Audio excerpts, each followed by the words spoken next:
Suns fans, you know what time it is in the PHX. Empire of the Suns. Phoenix Suns. Empire of the Suns. Hello there, and welcome to the Empire of the Suns podcast. My name is Kellen Olson, joined as always by Kevin Zimmerman. Kevin, hello. We are back in our natural habitat, podcasting. Podcasting remotely. What a time. The draft's over, and teaser, spoiler, we like it, I think. Yeah, we really like it. I think the way that I can frame it to start, by the way, thank you to everyone for listening to the last episode or any of the draft shows that were on the air live. If you couldn't tell, we were in the middle of a draft show, and I just told Kevin with how long the day was going to be, why don't we just do 2 segments here of radio, turn that into it got a little choppy when Luke took us through like the teens. I was like, all right, let's talk about Mark Williams. But Luke, the absolute pro, put us in the right direction from there. And then we just kind of gave our thoughts. I tried to ramble through as much of my thoughts as possible, but I'll save any of that kind of conversation and just direct you to the website where I wrote about Khaman Maluach and then the Williams trade itself, and just how the thing I'll say on it before we transition out of it, Kevin, is like every couple of hours today, I've thought of like a new question that I have about the Suns after making this trade. Like they just keep popping up. I had like a dozen in the more than a dozen in the story,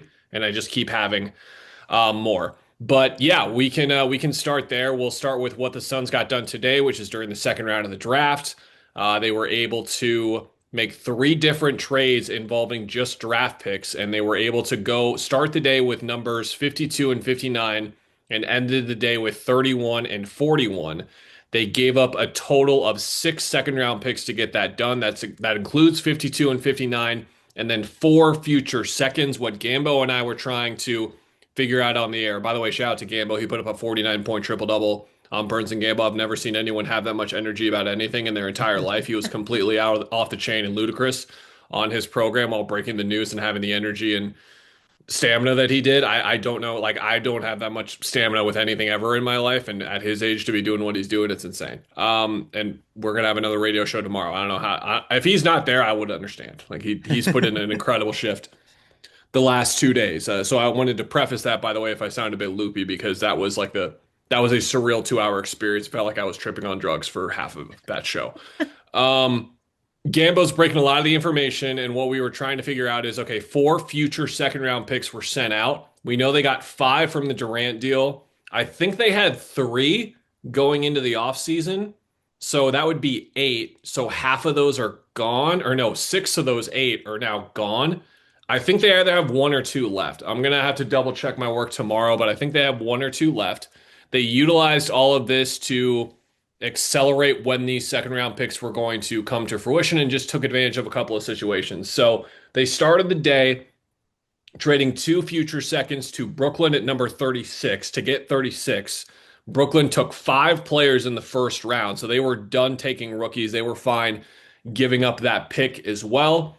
And then they took 52 and 59, and they got 41, which they held, and they took Koby Brea with. And then it was like, okay, are they going to use 36 and 41 to move up to 31? Because Gambo had the reporting that Rasheer Fleming out of St. Joe's, who we talked about 3-4 episodes ago, is our favorite guys at 29. You and I were fans of like his tools and stuff. They used, instead, they used 36 and 2 future seconds to move up to 31. So they had 31 and 41. Everyone knew at 31 they were taking Fleming. They were looking at Chaz Lanier out of Tennessee, who we talked about, Tyrese Proctor out of Duke, who we talked about as well. Proctor was still on the board at 41, but they went with Koby Brea. Lanier went earlier, which made me think Lanier, sharpshooter, Brea, sharpshooter. They just wanted a shooter somewhere, a specialist there. And that's what they got. But I'm still... Not still, like it's just how I feel it's going to be continue to be how they felt. Like I feel like they got worked in the Kevin Durant negotiations. Like I feel like they just did, and they got out leveraged, whatever you want to call it. I just feel like they got taken to the woodshed a little bit with how that whole situation handled. And I felt like the return emphasized that. The Mark Williams trade, I don't really understand too much. So I'm pretty critical of what they did in that facet. But when you look at just the draft as a whole, coming away with Maluach, Fleming, and Brea, and doing especially what they did today. This is now 2 years in a row, Kevin, where we've seen, we can say this is a Matt Ishbia thing now, or a Brian Gregory thing because he was around last year, I guess, but they did the 22 to 28 move last year, and then they moved second rounders around again to move up to take Oso last year. So it's 2 years in a row where we've seen this done this, and you got to give them credit, and they do deserve credit and praise for how they handled the draft overall. The draft, I'll say. Yeah.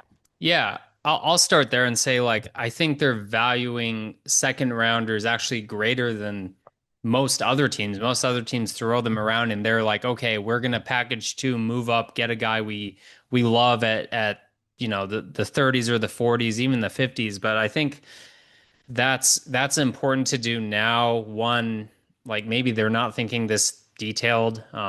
They might be, but one, it matters that these drafts NIL existing already, but there are fifth year seniors and that kind of thing. Koby Brea is one where you get your choice at a lot of very experienced players who we know what they are, right? And I think that's a really good move. And I think this draft as a whole, I'll say from Maluach all the way down is, yeah, it's not surprising because of Brian Gregory's Michigan State background, but I mean, we can say it like these guys that they're picking are picks that we probably like we're agreeing with. We saw the boards the same way. Our little scouting experience compared to them like looks good. And they're not reaching or picking crazy picks. Now it could fail and these guys are not good, I guess, but they're going with the boards, so they are not like acting like they are just out there in their own world, I guess. So we'll have to see, but I'll say like I appreciate that they see NBA skills in these guys and they're attacking very pointed things like Brian Gregory on the call after Wednesday's, first round was, okay, we were 27th in defense. We need to protect the interior. And also we were terrible at rim pressure, basically. And like, if you even include Jalen Green in this, like they've solved a lot of rim pressure issues that we've talked about throughout the last two seasons. Can't get downhill, don't have bigs to rim roll. They've attacked that. And they added a shooter. And like, look, as much as we criticize them for having a bunch of moves needed to be made now, they were always going to have that, I guess. Like Bradley Beal remains the problem, basically, and on the line, on down the line. So I think that where they've gotten players positionally doesn't matter to me right now, and it was always going to be this way, where it's like it's just talent asset accumulation. And I'm going to go back to the Mark Williams thing real quick and circle back because yesterday we were just in the moment, I guess. But to me, it's still like, okay, one, the timing of the trade going down with the timing of Maluach, oh, he's falling to us, was the same time. And it's almost like something bad happened to them where someone pressured them and being like, okay, we're like, Charlotte's like, we're putting the trade through now. I see the centers falling to you. I'm not going to let it happen. That's conspiracy theory, whatever. But like, as you pointed out after, it doesn't make sense to have two if they're both fives for sure, and one needs a contract extension or is a restricted free agent. So if we're being pessimistic, they weren't prepared for that situation. And if we're being optimistic, then Mark Williams is you either extend him and flip him, or you just flip him at the deadline for whatever you can get for him because he might be a starter and it might be a risk, but you get something for him, right? So I think if I'm being optimistic, I'll go down that road. They have a bunch of pieces that have NBA talents and people might want. And that even goes back to the roster that was existing before these last 2 days. So I would say that they're in a good spot, and now they have still a lot of work to do. Yeah, exactly. The way that I put it on Twitter just now is like they have shown a capability to make things happen. And like you can go back to Ishbia getting here and doing the Durant trade right away, like making things happen. That can be a positive connotation. It can be a negative connotation. Again, I think that the Williams trade, the timing of it, everything that was reported about how I don't know, like agreed upon, finalized, however, like the wording goes, that it was before they picked essentially. But that's like obviously with more time to think about it too. The other thing and the question is like, just tell Charlotte like, okay, Maluach won't be there, but if he's there, then we don't want to do the deal anymore. Is that okay? And what's Charlotte going to be like? They're like, actually, no, no, no. We've got so many people calling about Mark Williams right now that are offering us 2 picks in the 20s, actually. Like I don't think they were getting offers like that anywhere. This is twice now in 6 months where they've decided like we want to get off him now. We do not want to pay this guy. You look at like the Anthony Simons deal as another one where like people are like, why would Portland do that? They don't want to pay Anthony Simons. Duh. That's why. They do not want to pay him, and they'd be better off. They think they'd be better off Drew, whatever, separate conversation. And the other thing with Williams as well, to again like remind us like where we are. So I think what we're trying best to do with everyone listening, by the way, Suns fans listening, very happy for you because for the team to have like this influx of exciting young talent, like I'm going to be at Summer League in 2 weeks and I can't wait because this team at Summer League should be super fun to watch. And just to have this type of young talent to watch grow, we were talking like 6 months ago, maybe even 3 months ago, like, are they going to have this type of young talent at all to watch? Like, are they just going to have nothing? Like, we were really in that sort of doom and gloom era of like, okay, they'll have some picks in the 20s, but who knows exactly who it'll be, what kind of upside the guys will have, and there's upside like that across. But like another thing to like bring us down to earth before we get too heavy with what we're saying, you look at the Mark Williams trade another way, Kevin. It's 2/3 of the 2031 unprotected pick, and that's even more. It brings up your ease. The only way that it works. Just one more point I brought up on the radio with it today that I didn't bring up on the last episode before we transition out of it again is the only way this trade works is if the ideal scenario, however you want to phrase it, Maluach is pretty good. And in a year or two, it's like, okay, we need to play him 30 plus minutes a game. He needs to be a starter. By then, Mark Williams has stayed healthy enough to play himself into a contract that is affordable and good.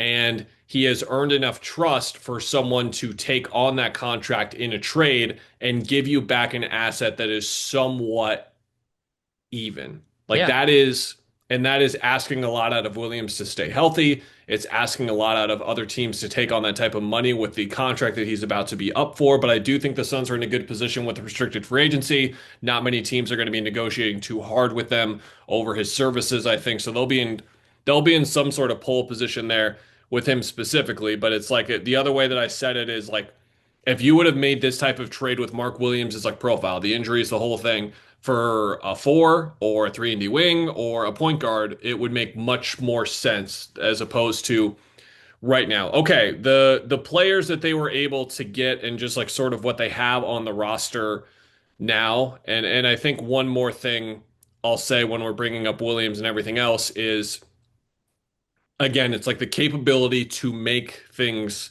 happen. So you can look at the negative trades that they've made where like the inexperience I think in the front office has shown, and then you can look at other situations like this one where all the time we talk about, oh, like they can just give up cash and get the 42nd pick, or like no, you can give up these 2 future picks and get this pick.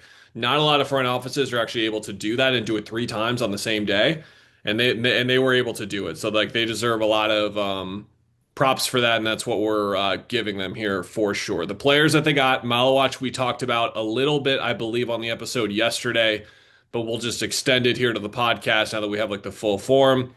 7'2", 7'7" wingspan, started playing basketball 6 years ago. Very raw when you watch him on the court, just like feel of where to be on both ends of the floor. It's just going to take some time, like the natural basketball movements that guys have been doing their whole lives up until that point. It's just stuff like that where he's got some ways to go. He's not a vertically explosive player, but I think laterally he can move a little bit. Like I don't think he's going to be strictly a drop guy. Like I think he can do some other stuff. Vicini had the same opinion as well on him. And then the enticing part of his game, on top of how giant he is, 9'6" standing reach, I want to say, is he shot threes internationally in FIBA, didn't shoot him at Duke, has a good looking jumper. Can he become a stretch 5 over time? Doesn't need to become like a top 10 center in the league, to be clear, because if he just does the elite finishing, the elite rim protection, then he'll be more than fine. So you take him, you take Mark Williams, and you take Rasheer Fleming, who we talked about a couple episodes ago, so I'll keep it short on him too. 6'9", 7'5" wingspan, plays the 4, plays the 5. Shot 39 from three on over 4.5 attempts per game for St. Joseph's. Really good athlete, uses it really well, mainly in transition and as a defender. There's just a lot of like harnessing what he does, where like floor sense and things like that, and just like moving too fast, things getting a step ahead for him. For a 3-year player, you can like see that stuff when I was watching the games. But there is like this overall package of all the secondary stuff he could provide with rim protection, rebounding, and just being an off-ball rotator as a power forward, quote unquote, whatever.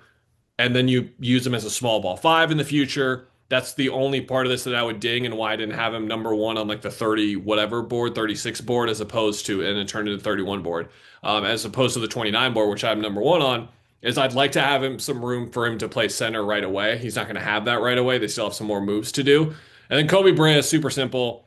Best shooter in college basketball the last 2+ years. He shot 46% from three the last 2 years combined. 46. Like there are guys with field goal percentages that weren't that high that got drafted way ahead of him, and they should have, to be clear. He's just an elite shooter, and like he's so good, Kevin, that if he can just figure out how to hang on the floor defense or just be a point five guy with his decision making, he'll be a pro for a decade. Like it's just everything else in his game. One of those things, like core elements, just needs to be a little bit better. Yeah, I think Fleming to start there. Um, they're not.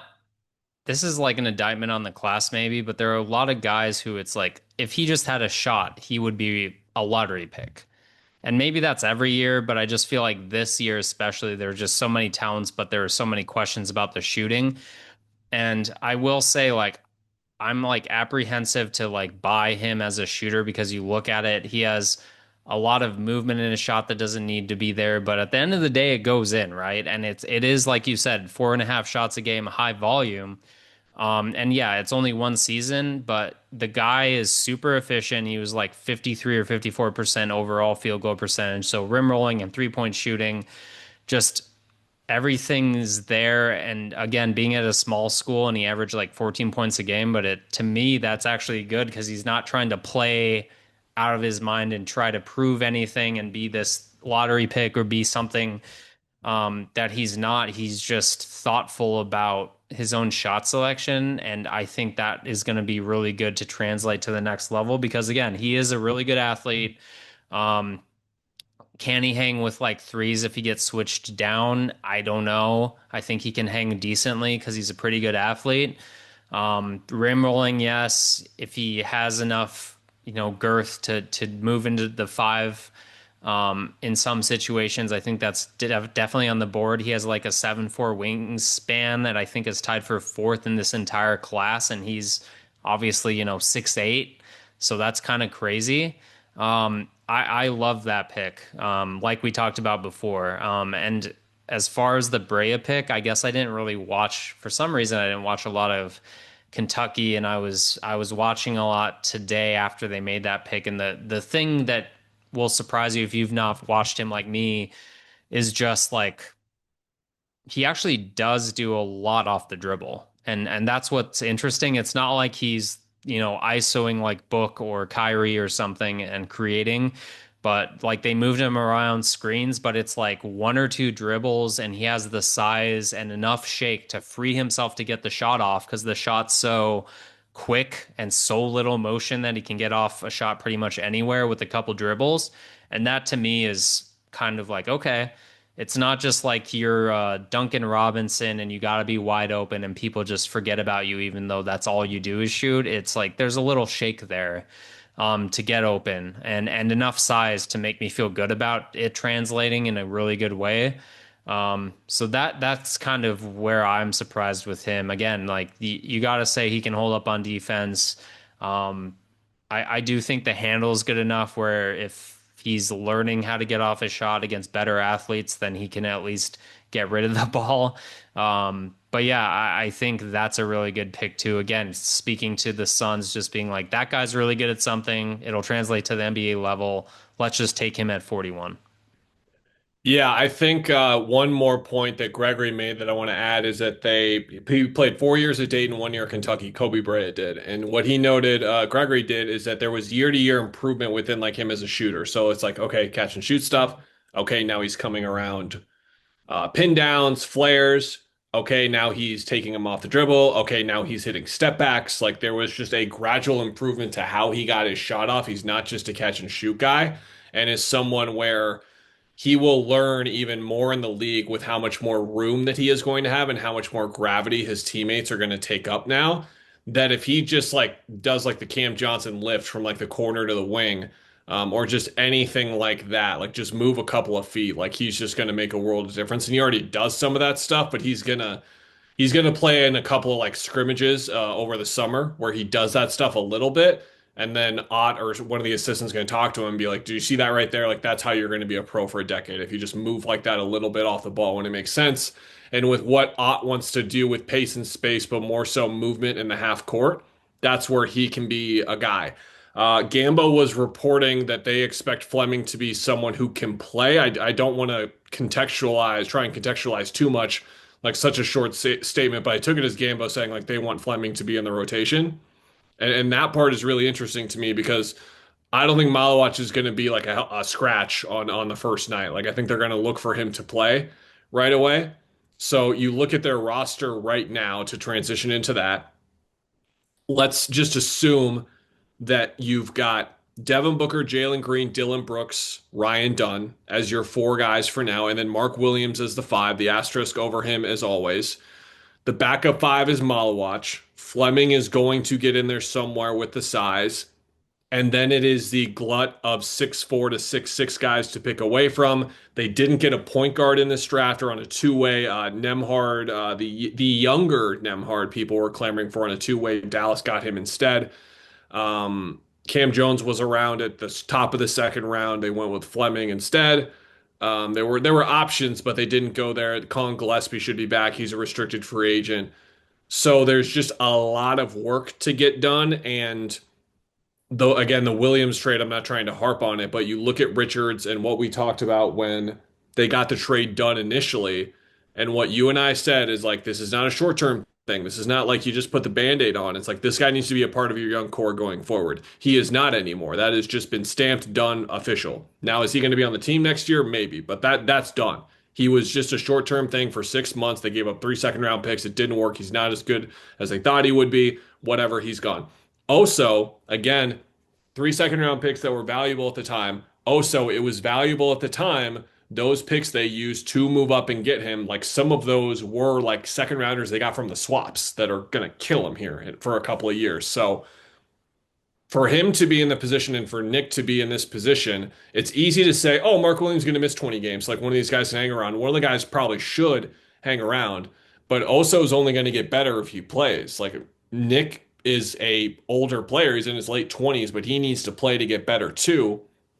So at center, they're in this position now where I could easily see both guys being gone just because Nick is going to have value in the trade market. Either team still see something in him and they can get some future first or future second, excuse me, maybe two, maybe one, or the value because Gambo said teams are calling on him is this is a non-guaranteed deal. They can do the Micic thing that Charlotte did, which is here's Nick Richards, here's his 6 million. You can chop it off your books. We'll take the player back. They might just need to cut him, Kevin, to get under the second apron anyway, because I don't know if they can afford to do that again. And now Oso could be a sprinkle in another deal. Let's say Grayson for a protected first isn't getting done on its own. Okay, what if we throw in Oso? What if we throw in Oso? You like Oso, everyone likes Oso in the league. He's a good, fun young player. Like that. That's the type of thing that comes up with those centers. And again, like the necessity of it, I don't know. Like that's another conversation. We won't elaborate any further, but they got work to do starting there for sure with the bigs. Yeah, and I guess Oso and Nick Richards are very different because again, Nick could be very much a salary move, and whether it's cutting or trading or whatever. Oso, like if he's not a throw in to make someone take Bradley Beal or Grayson Allen or Royce O'Neal or something, it's not bad, I guess, to stash him in the G League and be like, I mentioned this on the radio show the other day, like, hey, you got to play power forward. And to play power forward, you're going to have to develop a shot, and you're just going to have to spend the next year doing that. If this team is serious about their G League developmental stuff, which obviously they started a whole G League team, like that's the type of thing where you let someone go do that and then you figure out what to do with them later. And there's always, look, there is always, it could be an opportunity for him to be in the rotation once again if people get hurt, other trades come up, someone starts playing really well, and then like you trade Mark Williams, and suddenly that's one person down, and then another injury opens the spot for him when he's ready. So I think that's the reason why you have a G League team. Um, but yeah, it's kind of curious now where he fits in. Definitely. And then there is the you added a seventh player now who is not really big enough to be a wing, like a bigger wing. I guess they are a wing. They're not. Maybe some of them are two guards. Maybe them are smaller wings or whatever. But Koby Brea is 6'7", but he's got a negative wingspan. He's going to be more of a two guard. And of course, you've got Green, Booker, Beal, Allen, O'Neal as well to deal with here. So I think the issue there is, of course, like leverage and that kind of thing. Teams know that they need to balance their roster right now, and teams know that they need to duck under the second apron. So there's just a lot of challenges that they have right now. I didn't mention Brooks. Brooks is the seventh guy in that group. There's just a lot of challenges with what they're going to try and get done right now. And it's just, again, it's like the well, if it is the consequences of my own actions, it's like they put themselves in this position because they made two trades that are going to require them to make more trades. So we'll see. I'm like you and I are obviously like pessimistic is the wrong word. We're just gonna keep stressing how difficult this is gonna be. But in a much lesser version of what we're talking about, it is difficult to what they just did in the second round, and they did get it done. But yeah, and again, I'll repeat this: a second apron. This is like luxury tax where it's at the end of the year, so it could take till they could wait until the deadline. But even then, it's like right now, like your actual basketball roster needs to be somewhat balanced, and it's just there's too many guys that need to play now too. It's not like you have too many good players. I'm not saying that, but you need to find a way to balance this properly so everyone is getting the type of role that they would envision. Not talking about Brad specifically, but like in this current trajectory, like you're looking at even less minutes for Grayson and Royce than you did last year, and we were Yeah. concerned about them getting playing time last year as it is. Yeah. And that's where it's you're tiptoeing because like Grayson and Royce, whatever you think about them as veterans on those contracts, they deserve minutes. And that's where then it's like, okay, how do we develop the young guys and that kind of thing? Also, the fit just doesn't, again, you need more ball handlers on this roster, just straight up to help Jalen Green, Devin Booker. So yeah, I mean, there are a lot of questions moving forward, even if you assume Beal's gone and we don't even know what's coming back. So yeah, I'm curious. I mean, I'm curious on the buy-in. I'm curious on the next steps and into free agency, what we see out of this, because like I don't know if I'm not correctly on edge, but today I was just like, oh, we got to prepare for Grayson Allen to get traded for salary filler and second round picks, honestly. Like that's where Yeah, like I'm are they gonna just dump him entirely to Brooklyn? Like, are they gonna be like, hey, Brooklyn, here's a good NBA player who you can probably get something much more for, but we just have to dump him to you to use your cap space. Like, you just give yeah. us a heavily protected first in 2 seconds, and here you go. Yeah. Like, And that's go ahead. that's the weird thing about covering this team this summer, especially is like, yeah, we dumped on the KD trade because like they did all these actions to put themselves in that position, but like for example, dumping a good player like Grayson Allen for second round picks and salary filler is kind of just like what you have to do now. And it's kind of like I need to criticize you for putting yourself in this position, but also that's what you need to do in this moment. You know what I mean? Um, so that's kind of where I feel weird about talking about this because it's kind of both ways almost.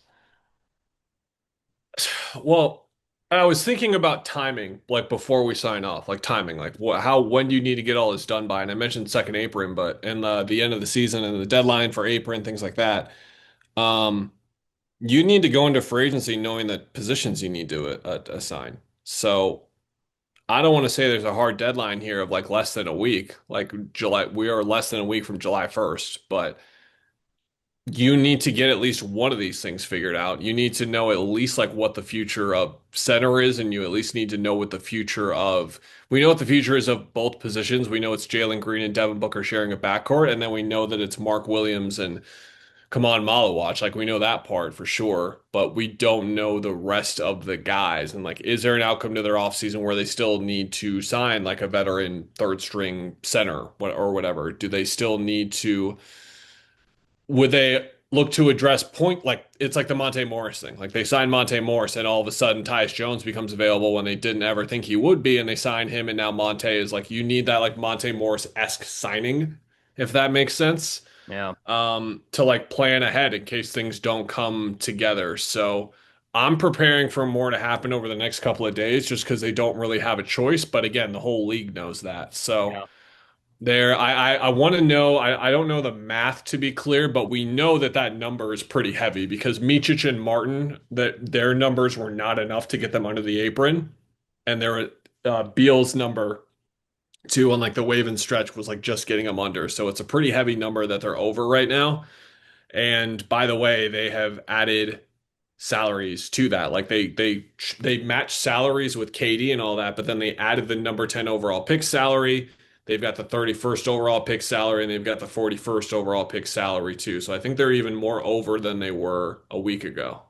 Yeah, I don't want to do the math, I guess, but it's basically it's also like easy big quotation marks around that, but like easy with two or three moves to get there, I think. But it just depends what the moves are, what in conjunction with the KD deal, like the KD deal has to happen, and then yeah, all these salaries add up a little bit. But like the Grayson and Royce O'Neal again, it's like if you chop even a couple million off though each of those, then you start moving in the right direction. But that's obviously going to be tough.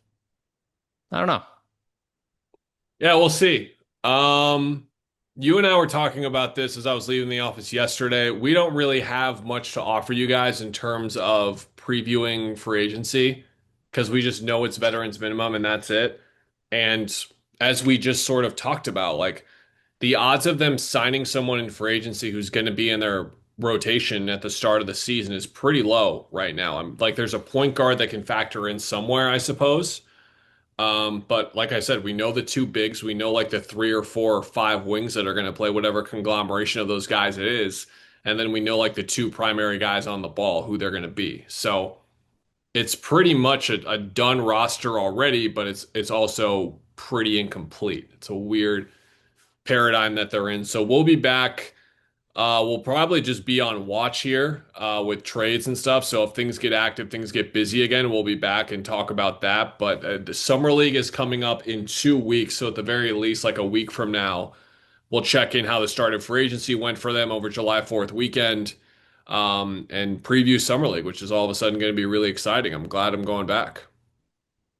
Yeah, and again, it's like I don't even want to put together a salary cap table and start getting started on it because I just don't want to do wasted effort, to be honest. Like not Yeah, being yeah. lazy, it's just there's in theory this roster should not be done for the season or close, even though, yeah.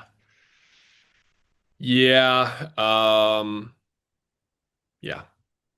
I told you I was going to hit a point on this podcast where I ran out of words to say, and that just happened live. So that's a sign that I should sign us off. Thank you everyone for listening. Really appreciate all the support over the live streaming days, the shows and everything, and then everything we've been writing about in podcasting as well. But we'll see you next time. Good. Oh yeah, Caleb got signed by Cats Talk at the very end. Caleb to Portland. Schmitz looking out for us as always. Our guy.